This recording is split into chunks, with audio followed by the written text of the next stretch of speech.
Selamat pagi, Assalamualaikum warahmatullahi wabarakatuh. Waalaikumsalam warahmatullahi wabarakatuh. Selamat pagi. Ada yang bisa saya bantu hari ini? Ya, ChatGPT. Hari ini kita akan membahas tentang surah Al-Lahab. Bisa Anda bacakan dalam bahasa Arab, terjemahan sekaligus tafsirnya. Tentu, surah Al-Lahab atau Al-Masad adalah surah ke-111 dalam Al-Quran. Berikut adalah bacaan surah Al-Lahab dalam bahasa Arab dan terjemahannya dalam bahasa Indonesia. Bismillahirrahmanirrahim. Tabbat yada abi lahabin wa tab. Ma aghna anhu maluhu wa ma kasab. Sayasla naron dhata lahab. Wa mra'atuhu hammalatal hatab. Fi jidiha hablun min masad. Terjemahan, dengan menyebut nama Allah yang Maha Pengasih lagi Maha Penyayang.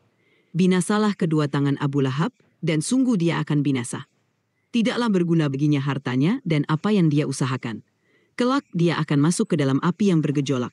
Dan istrinya, pembawa kayu bakar, di lehernya ada tali dari sabut yang dipintal. Tafsir singkat, surah ini mengandung peringatan terhadap Abu Lahab dan istrinya yang menentang dakwah Nabi Muhammad SAW. Abu Lahab akan mendapat azab di neraka, dan istrinya yang juga menentang akan turut menerima azab dengan membawa kayu bakar. Surah ini mengingatkan bahwa kekayaan dan kedudukan duniawi tidak ada artinya jika seseorang menentang kebenaran. Bisa Anda jelaskan tentang pesan moral terhadap surah ini? Surah Al-Lahab mengandung beberapa pesan moral yang penting. 1. Kebenaran akan menang. Surah ini menunjukkan bahwa meskipun ada orang yang menentang kebenaran, pada akhirnya mereka akan menghadapi konsekuensi dari perbuatan mereka. 2. Nilai keimanan. Surah ini mengingatkan kita bahwa kekayaan, status atau kekuasaan duniawi tidak ada artinya jika seseorang tidak beriman dan bertindak dengan cara yang benar. 3. Konsekuensi dari perbuatan. Surah ini juga mengajarkan bahwa setiap tindakan memiliki konsekuensi, baik di dunia maupun di akhirat. Surah ini mengingatkan kita untuk selalu berada di jalan yang benar dan tidak terpengaruh oleh kesombongan atau keserakahan. Bisa Anda jelaskan sejarah dari diturunkannya wahyu ini? Surah Al-Lahab diturunkan di Makkah dan merupakan salah satu surah Makkiyah. Surah ini turun sebagai respons terhadap penentangan dan permusuhan yang dihadapi Nabi Muhammad SAW dari pamannya sendiri, Abu Lahab. Abu Lahab, yang merupakan paman Nabi, adalah salah satu orang yang paling vokal menentang dakwah Islam. Ia dan istrinya, yang juga disebut dalam surah ini, seringkali mencela dan menyakiti Nabi Muhammad SAW serta para pengikutnya. Surah Al-Lahab turun sebagai peringatan bahwa penentangan terhadap kebenaran dan dakwah akan membawa akibat yang buruk. Abu Lahab dan istrinya menjadi simbol bagi mereka yang menentang Islam dan menggunakan kekuatan mereka untuk menyakiti umat Islam. Surah ini juga mengajarkan kita tentang pentingnya keimanan dan ketulusan dalam mendukung kebenaran, serta bahwa kesombongan dan penolakan terhadap ajaran yang benar pada akhirnya akan membawa kerugian. Bagaimana dengan konteks kekinian terkait dengan kisah ini? Dalam konteks kekinian, kisah surah Al-Lahab mengingatkan kita tentang pentingnya integritas, kejujuran, dan ketulusan dalam mendukung nilai-nilai yang benar. Meskipun kita tidak menghadapi situasi yang sama seperti Nabi Muhammad SAW dan para pengikutnya, kita tetap menghadapi tantangan dalam mempertahankan prinsip dan nilai-nilai kebenaran. Surah ini mengajarkan kita untuk tidak terpengaruh oleh tekanan atau godaan yang bisa membuat kita menyimpang dari jalan yang benar. Ini juga mengingatkan kita untuk selalu bersikap jujur dan tulus dalam tindakan kita, serta tidak menyakiti atau merugikan orang lain. Pesan moral dari surah Al-Lahab masih relevan dalam kehidupan modern, di mana kita dihadapkan pada berbagai pilihan dan tantangan untuk tetap setia pada nilai-nilai yang benar. Apa makna dari pembawa kayu bakar dalam konteks surah tersebut? Dalam konteks surah Al-Lahab, pembawa kayu bakar merujuk pada istri Abu Lahab yang digambar sebagai orang yang mendukung dan ikut serta dalam menentang dakwah Nabi Muhammad SAW. Secara simbolis, pembawa kayu bakar melambangkan tindakan yang merugikan dan menyakiti. Dalam hal ini, istri Abu Lahab seringkali berkontribusi dalam menyebarkan kebencian dan permusuhan terhadap Nabi dan para pengikutnya. Secara lebih luas, pembawa kayu bakar bisa dipahami sebagai metafora bagi mereka yang berperan dalam menyebarkan fitnah, kebencian, atau ketidakadilan yang pada akhirnya memperburuk situasi dan menyebabkan kerusakan. Surah ini mengingatkan kita untuk waspada terhadap tindakan yang bisa merugikan orang lain dan untuk selalu berusaha menyebarkan kebaikan dan kebenaran. Mengapa surah ini menggunakan nama Al-Lahab? Apa simbolis yang ingin disampaikan pada umat manusia? Surah Al-Lahab menggunakan nama Abu Lahab sebagai simbol untuk menyampaikan pesan moral kepada umat manusia. Nama Abu Lahab secara harfiah berarti ayah yang bersinar atau ayah yang bercahaya, tetapi dalam konteks surah ini, nama tersebut digunakan secara ironis. Simbolisme Abu Lahab. 1. Kebalikan dari cahaya. Meskipun namanya berarti bersinar, Abu Lahab justru menjadi simbol kegelapan, kesombongan, dan penolakan terhadap kebenaran. Ini mengajarkan bahwa penampilan luar atau nama yang indah tidak selalu mencerminkan karakter atau tindakan seseorang. 2. Peringatan akan konsekuensi. Abu Lahab, meskipun memiliki kedudukan dan kekayaan, menghadapi konsekuensi yang buruk karena penolakannya terhadap ajaran yang benar. Ini mengingatkan kita bahwa tindakan kita bukan status atau kekayaan yang menentukan nasib kita di dunia dan akhirat. 3. Simbol penentangan terhadap kebenaran. Abu Lahab dan istrinya menjadi simbol bagi mereka yang menentang kebenaran dan menggunakan kekuatan mereka untuk menyakiti atau merugikan orang lain.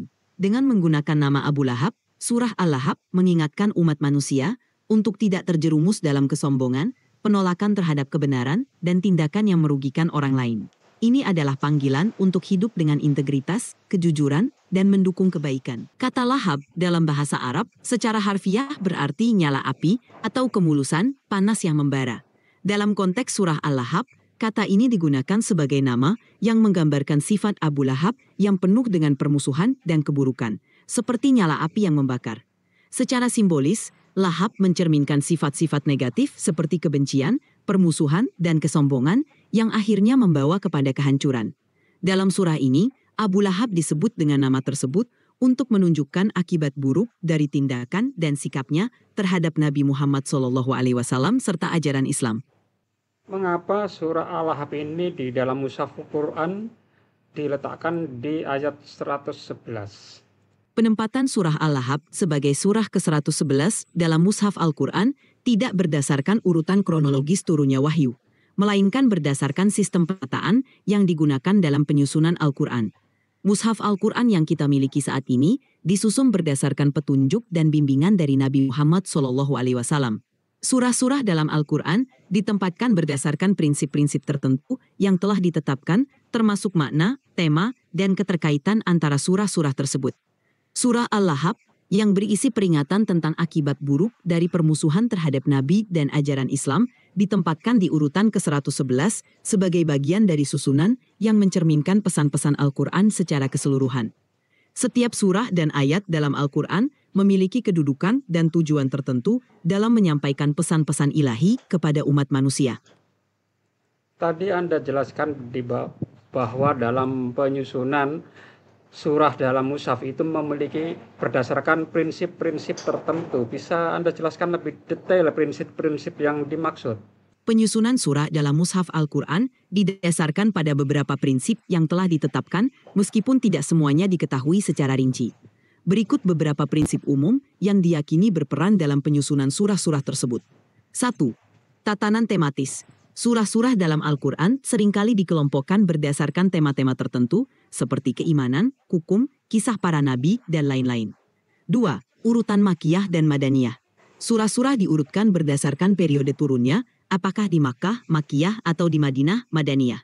Surah-surah Makkiyah umumnya berfokus pada aspek-aspek keimanan dan ajakan kepada tauhid, sementara surah-surah Madaniyah lebih banyak membahas hukum-hukum dan aturan-aturan sosial. 3. Keterkaitan makna. Beberapa surah ditempatkan berdekatan karena memiliki keterkaitan makna atau tema yang serupa, sehingga memberikan pemahaman yang lebih utuh ketika dibaca secara bersamaan. 4. Pentingnya surah tertentu. Beberapa surah ditempatkan di posisi tertentu karena memiliki peran penting dalam menyampaikan pesan-pesan kunci dalam Al-Quran. Penting untuk diingat bahwa susunan Al-Quran yang kita miliki saat ini merupakan hasil dari proses yang diawasi dan disetujui oleh para sahabat Nabi setelah wafatnya Nabi Muhammad SAW, dan ini dianggap sebagai bentuk penyampaian yang paling sesuai untuk umat Islam. Adakah contoh-contoh lain di zaman modern ini yang kisahnya mirip dengan Abu Lahab? Dalam konteks zaman modern, Ada beberapa contoh di mana seseorang menghadapi konsekuensi negatif akibat permusuhan terhadap kebenaran, ketidakjujuran, atau tindakan tidak etis.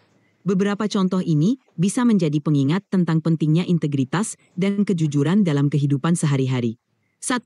Korupsi di dunia bisnis. Banyak kasus di mana individu atau perusahaan yang terlibat dalam praktik korupsi atau penipuan akhirnya menghadapi konsekuensi hukum dan kehilangan reputasi. Ya, terima kasih ChatGPT atas diskusi kita pada hari ini. Semoga bermanfaat dan menginspirasi, dan pemirsa tetap stay tune di program Sidai Sinau dengan AI bersama SLJJ Smart Learning and Character Center PGRI Kalimantan Timur. Sampai jumpa pada episode selanjutnya. Wassalamualaikum warahmatullahi wabarakatuh. Waalaikumsalam warahmatullahi wabarakatuh.